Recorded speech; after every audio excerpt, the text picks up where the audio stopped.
40년 전 첫사랑이 남편 장례식장에 나타났다. 그날 남편 장례식장에서 40년 전 첫사랑이 나타났을 때 저는 심장이 멈추는 줄 알았어요. 그리고 그날 밤 우리가 나눈 것은 말로 할 수 없는 뜨거운 재회였죠. 64세에 시작된 금지된 사랑, 지금부터 제 이야기를 들려드릴게요. 실화입니다. 잠깐, 지금부터 정말 충격적이고 감동적인 이야기가 펼쳐져요. 이런 진짜 감동 스토리 더 보고 싶으시면 지금 구독 버튼 꼭 눌러주세요. 저는 64세입니다. 이런 이야기를 공개하게 될 줄은 정말 몰랐는데 혹시 저처럼 늦은 나이에도 진짜 사랑을 갈망하시는 분들에게 용기를 드리고 싶어서 이렇게 털어놓습니다. 1983년 제가 23세 대학생이었을 때 이민호라는 남자를 만났어요. 그날은 비가 오는 봄날이었어요. 저는 도서관에서 나오면서 우산을 깜빡했거든요. 비를 피하려고 처마 밑에서 기다리고 있는데 우산 같이 쓸래요?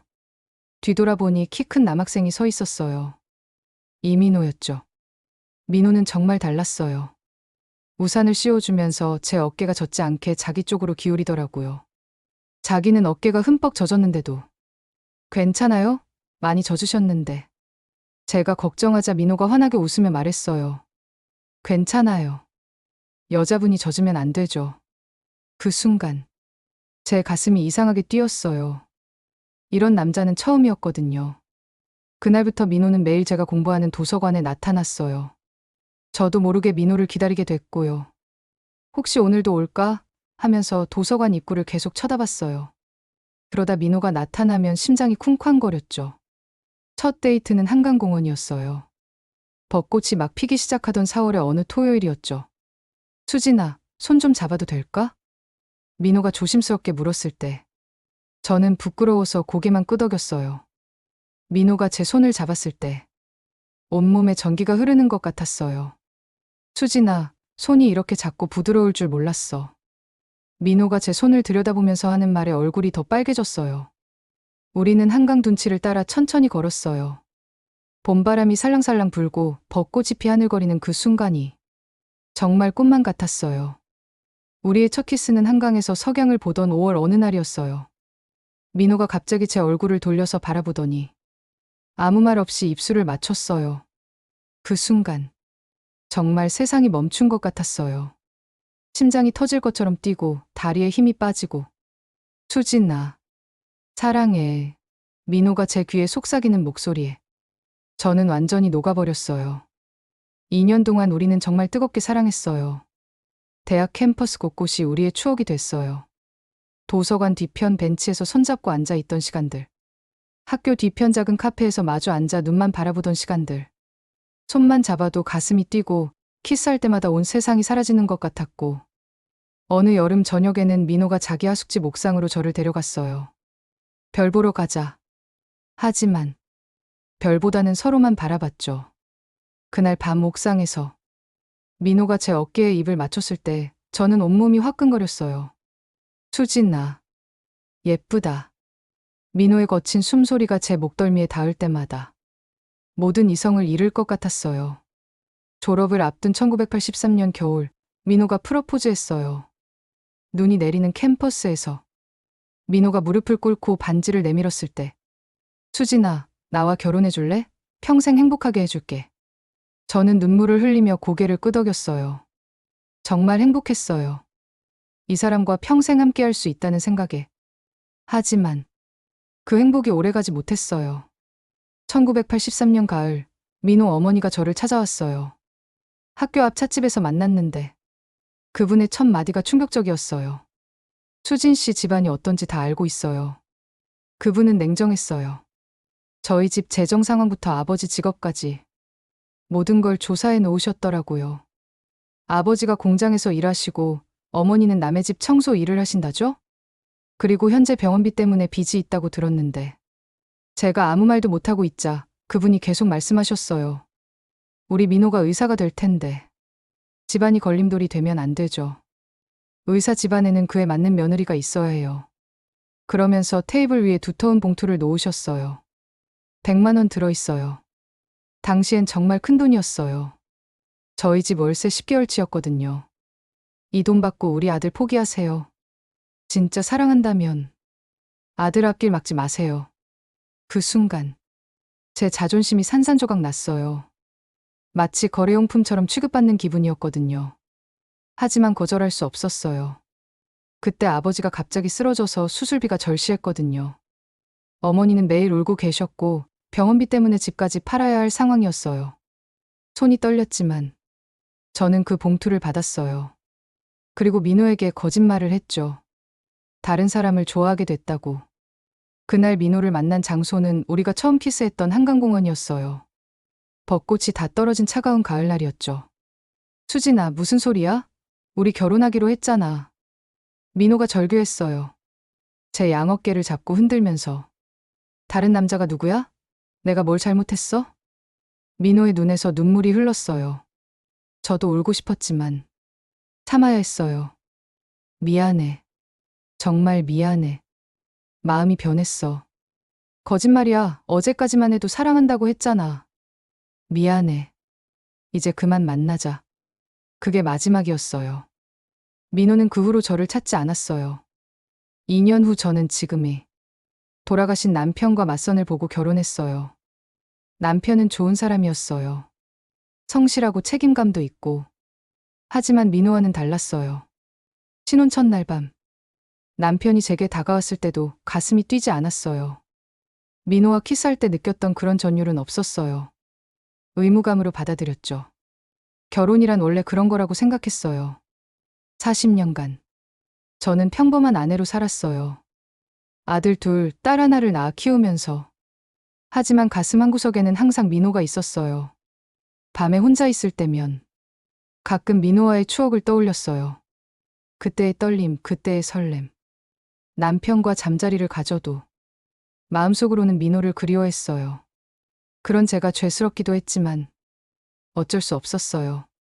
라디오에서 우리가 함께 듣던 노래가 나오면 눈물이 났어요. 길에서 비슷한 뒷모습을 보면 가슴이 뛰었고, 민호는 지금 어디서 뭘 하고 있을까? 결혼했을까? 행복할까? 이런 생각들이 40년간 저를 따라다녔어요. 그런데 운명이란 게 정말 신기해요.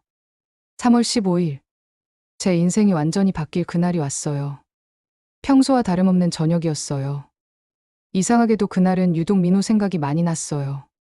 남편은 등산 모임에서 돌아와서 저녁을 드시고 거실에서 TV를 보고 계셨어요. 저는 부엌에서 설거지를 하면서 또 민호 생각을 하고 있었어요. 민호는 지금 뭘 하고 있을까? 그때 거실에서 쿵 하는 소리가 났어요. 이상한 예감이 들었어요. 너무 조용했거든요. 여보, 괜찮으세요?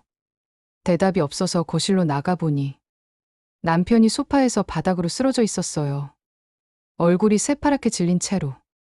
여보, 여보. 아무리 불러도 대답이 없었어요. 손목을 잡아봐도 맥박이 느껴지지 않았고요. 그 순간 이상했어요. 슬픔보다는 당황스러움이 더 컸어요. 40년을 함께 살았는데 왜 이렇게 담담할까 싶었거든요. 119가 와서 병원으로 옮겼지만 이미 늦었어요. 급성 심근경색으로 현장에서 즉사했다고. 자녀들이 급히 모였어요. 모두 오열했는데 저만 눈물이 잘 안 나는 거예요. 그런 제가 이상했어요. 장례 준비를 하면서도 계속 이런 생각이 들었어요. 이제 나는 어떻게 살아야 하지? 혼자서. 남편이 없는 삶이 무섭기보다는 왜인지 자유로울 것 같다는 생각이 먼저 들었어요. 그런 저 자신이 나쁜 사람 같아서 죄책감도 들었고요. 장례식 둘째 날 오후였어요. 조문객들이 계속 줄을 이어 들어오고 있었어요. 저는 상복을 입고 영정 앞에서 같은 인사만 반복하고 있었죠. 고인의 명복을 빕니다. 고맙습니다. 하루 종일 같은 말을 반복하고 있었는데, 그런데 어느 순간 온몸에 소름이 돋는 거예요. 누군가의 강렬한 시선을 느꼈거든요. 마치 제 영혼을 꿰뚫어 보는 것 같은. 고개를 들어보니 조문객 줄 중간쯤에 서 있는 한 남자가 저를 뚫어지게 바라보고 있었어요. 머리는 완전히 휘어졌고 얼굴에는 주름이 있었지만 그 눈빛만큼은 절대 잊을 수 없었어요. 이민호였어요. 40년 만에 보는 첫사랑. 그 순간 정말 시간이 멈춘 것 같았어요. 주변의 모든 소리가 사라지고 마치 40년 전으로 돌아간 것 같았어요. 민호도 저를 보고 완전히 굳어버렸어요. 우리 둘만의 세상이 된 것 같았어요. 40년이라는 시간이 한순간에 사라졌어요. 제 심장이 미친 듯이 뛰기 시작했어요. 하지만 조문줄이 길어서 오래 바라볼 수는 없었어요. 민호가 천천히 앞으로 나아와 영정 앞에 절을 했어요. 그리고 제 앞에 섰을 때 민호의 눈에 눈물이 맺혀 있는 걸 봤어요. 고인의 명복을 빕니다. 공식적인 조문 인사였지만 민호의 목소리가 떨리고 있었어요. 고맙습니다. 저도 공식적으로 대답했지만 목소리가 많이 떨렸어요. 우리의 시선이 마주치는 그 짧은 순간 40년간 하고 싶었던 모든 말들이 눈빛에 담겨 있었어요. 민호가 돌아서서 나가는데 제 손에 작은 쪽지를 살짝 쥐어줬어요. 그 순간 온몸에 전기가 흐르는 것 같았어요. 40년 전 처음 손을 잡았을 때와 똑같은 느낌. 손가락이 스치는 그 짧은 순간 40년 전의 모든 감정이 되살아났어요. 저녁에 모든 조문이 끝나고 화장실에서 그 쪽지를 펼쳤어요. 손이 너무 떨려서 글자가 잘 보이지 않을 정도였어요. 수진아, 나야. 40년 만이네. 혹시 시간 되면 1층 카페로 와줄래? 기다릴게. 민호. 가슴이 미친 듯이 뛰었어요. 상중인데 이래도 되나? 하지만 40년 만에 만난 사람인데 그냥 보낼 수는 없었어요. 자녀들이 발인식 준비로 바쁜 틈에 살짝 내려갔어요. 카페 구석에 앉아있는 민호를 봤을 때 정말 꿈인지 현실인지 모르겠더라고요. 민호도 저를 보자마자 일어나더니 한참을 그냥 바라보기만 했어요. 우리 둘 다 할 말이 너무 많았는데 무슨 말부터 해야 할지 몰랐어요. 민호가 먼저 입을 열었어요. 목소리가 많이 늙었지만 여전히 따뜻했어요. 정말 오랜만이다, 수진아. 40년 만에 듣는 제 이름. 민호 입에서 나오는 제 이름이 이렇게 달콤할 줄 몰랐어요. 민호야. 그 이름을 부르는 것만으로도 눈물이 날 것 같았어요. 어떻게 알고 왔어? 성민 씨 회사 후배가 알려줬어. 부고 보고 정말 깜짝 놀랐어. 그동안 어떻게 살았어? 민호가 쓸쓸하게 웃었어요. 수진아, 나 결혼 안 했어. 뭐? 정말 깜짝 놀랐어요. 67세까지 혼자 살았다고? 왜? 좋은 사람 많았을 텐데. 많았지. 몇 번 사귀기도 했고 결혼 직전까지 간 적도 있었어. 민호가 한숨을 쉬었어요. 근데 누구를 만나도 자꾸 너와 비교하게 되더라. 키스할 때도 손잡을 때도 계속 너 생각이 났어. 그 말을 들었을 때 정말 가슴이 터질 것 같았어요. 수진이라면 이렇게 웃지 않을 텐데. 수진이라면 이런 말 안 할 텐데. 하면서 말이야. 그래서 40년간 혼자 살았어. 너를 잊을 수가 없어서. 이 남자가 정말 40년간 저만 생각하며 살았다는 게 믿어지지 않았어요. 너는 어땠어? 행복했어? 저도 솔직하게 말했어요. 남편이 나쁜 사람은 아니었어. 근데 사랑은 아니었어. 처음부터? 응. 처음부터 그냥 의무감으로 살았던 것 같아. 민호의 눈빛이 변했어요. 더 간절해졌어요. 수진아. 그때 민호가 조심스럽게 제 손을 잡았어요. 40년 만에 느끼는 남자의 손길이었어요. 그 따뜻함이 온몸으로 퍼지는 게 느껴졌어요. 아직도 나를 기억해?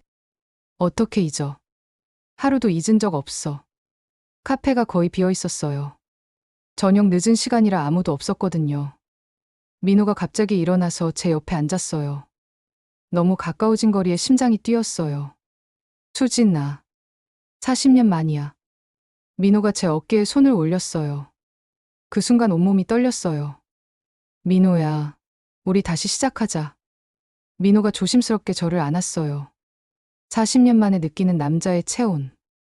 민호 특유의 냄새까지. 모든 게 그대로였어요. 그 순간. 저는 64세가 아니라 23세가 된 것 같았어요. 보고 싶었어. 정말 보고 싶었어. 나도. 매일 밤 너 생각했어. 민호의 품에 안겨서. 40년간 메말랐던 제 마음이 다시 살아나는 걸 느꼈어요. 그날 밤 민호가 떠나기 전에 한 말이 계속 머릿속에 맴돌았어요. 수진아. 아직 늦지 않았어. 우리에게 마지막 기회가 온 거야. 과연 64세의 저에게 새로운 사랑이 가능할까요? 그리고 40년간 혼자 살아온 민호와 저 사이에는 어떤 일들이 벌어질까요?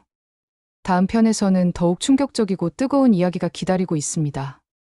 40년간 간직해온 반지의 비밀, 그리고 금지된 밤의 이야기까지 절대 놓치지 마세요. 구독과 좋아요 잊지 마시고 2편에서 만나요.